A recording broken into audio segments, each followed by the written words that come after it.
I'm a gay man and a child abuse victim. Between the ages of 13 and 16, two men touched me in ways they should not have. One of those men was a priest. My relationship with my abusers is complicated by the fact that at the time, I didn't perceive what was happening as abusive. But I can look back now and see that it was. I still don't view myself as a victim, but clearly I am one. Looking back, I see the effects that this had on me. In the years after what happened, I fell into alcohol and nihilistic partying. It lasted well into my 20s. A few years ago, I realized it was time to do something good with my life. I started focusing on work, but the black comedy, the gallows humor, and the love of shock value I developed in my 20s never really went away. I've reviewed the tapes that appeared a few days ago in the proper context, and I don't believe that they say what is being reported. Nonetheless, I do say some things on the tapes that I do not mean, and which do not reflect my views. My experiences as a victim led me to believe that I could say almost anything on this subject, no matter how outrageous. But I understand that my usual blend of sassy gay British sarcasm, provocation, and gallows humor might have come across as flippancy. A lack of care for other victims, or even worse, as seems to have been the case in reports, advocacy. I'm horrified by that impression. I would like to restate my disgust at adults who sexually abuse minors.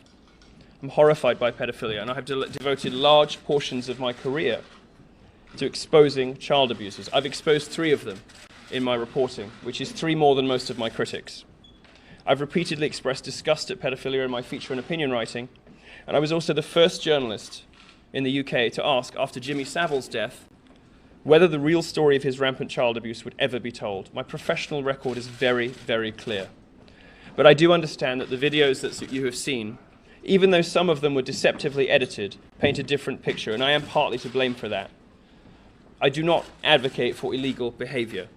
I explicitly say in the tapes, in a section that was cut from the footage that you've seen, but I think the age of consent currently is about right.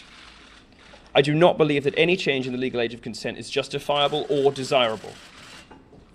I don't believe that sex with 13-year-olds is okay. When I mentioned the number 13, I was talking about myself and the age that I lost my virginity. It can strike some Americans as unusual or strange, but my mother's native Germany, the age of consent is 14. We have a different approach to these things sometimes in Europe. I shouldn't have used the word boy. Gay men often use boy or girl to mean men of consenting age. But I understand how heterosexual people may not have realized that, and that was an error. I was in fact talking about my own relationship when I was 17 with a man who was 29. The age of consent in the UK is 16. I did say that there are relationships between older gay men and younger gay men that can help the younger gay man escape from a lack of support or understanding at home. That's perfectly true, and every gay man knows it.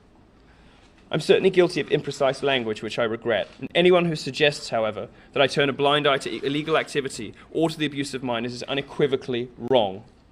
I'm implacably opposed to the normalization of pedophilia, and I will continue to report and speak accordingly. To repeat, I do not support child abuse. It's a disgusting crime of which I have personally been a victim. The remarks I made on podcasts and interviews more than a year ago were about my personal life experiences, but I didn't make that clear.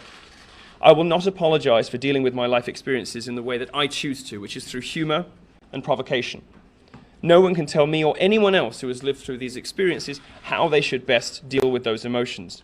But I am sorry to other abuse victims who may have interpreted what I said as flippant or uncaring if my own personal way of dealing with what happened to me has hurt you. I will never stop making jokes about taboo subjects. Go into any drag bar or gay club and you will hear joke after joke after joke about clerical sexual abuse. I'm not afforded the same freedom to make those kinds of jokes because the media chooses to selectively define me as a political figure in some circumstances and a comedian in others, and also, of course, because I'm a conservative. But I said some things on those internet live streams that were simply wrong. My employer, Breitbart News, has stood by me while others caved. They've allowed me to carry conservative and libertarian ideas to communities that would otherwise never have had them. They have been a significant factor in my success, and I'm grateful for the freedom and for the friendships that I forged there. But I would be wrong to allow my poor choice of words to detract from my colleague's important job, which is why today I'm resigning from Breitbart effective immediately. This decision is mine alone. When your friends have done right by you, it's only right to do right by them. And for me, that means stepping aside so my colleagues at Breitbart can get back to the great work they do. My book, Dangerous, has received interest from other publishers after my previous publisher, Simon & Schuster, informed me they no longer wish to release it. The book will come out this year as planned, with perhaps an additional chapter. I'll be donating 10% of my royalties to child sex abuse charities.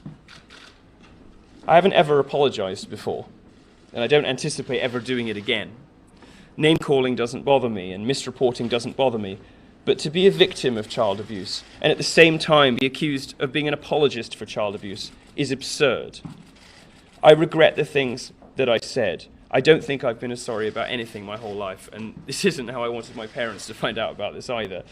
But let's be clear about what's happening here. This is a cynical media witch hunt from people who do not care about children. They care about destroying me and my career, and by extension, my allies.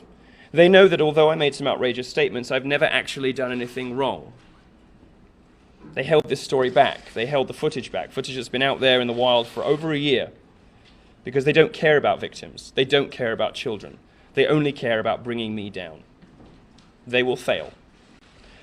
I will, in the next couple of weeks, be announcing a new independently funded media venture of my own, and a live tour in the coming weeks, and new campus tour dates, part of my new Troll Academy tour. I started my career as a technology reporter who wrote about politics, but I have since mutated and grown into something quite different and much bigger. I'm now a performer with millions of fans in America and beyond. I'm grateful for the tens of thousands of messages that I have received. And I look forward to making you all laugh, cry, and think for many, many decades to come.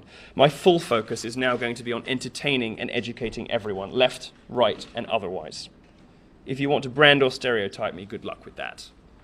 Don't think for a moment that anything that has happened in the last 48 hours will ever stop me being as offensive, provocative, and outrageously funny as I choose on any subject I please. America has a colossal free speech problem. The land of the First Amendment has some of the most oppressive social restrictions on free expression anywhere in the Western world. I'm proud to be a warrior for free speech and creative expression, and I want everyone in America to have the right to do, be, say, read anything. I want people to be able to dress however they want. I want people to be able to play whatever video games they want. I want people to realize their potential and have the full limits of creative expression available to them. That isn't currently the case in America. America is the country I love. America is a country that has taken me in. Its people have taken me in, and I'm very grateful for that. I am proud to be a free speech warrior in America, and I will continue to do that. I'm not going anywhere. Thank you very much. I will take perhaps 5 questions.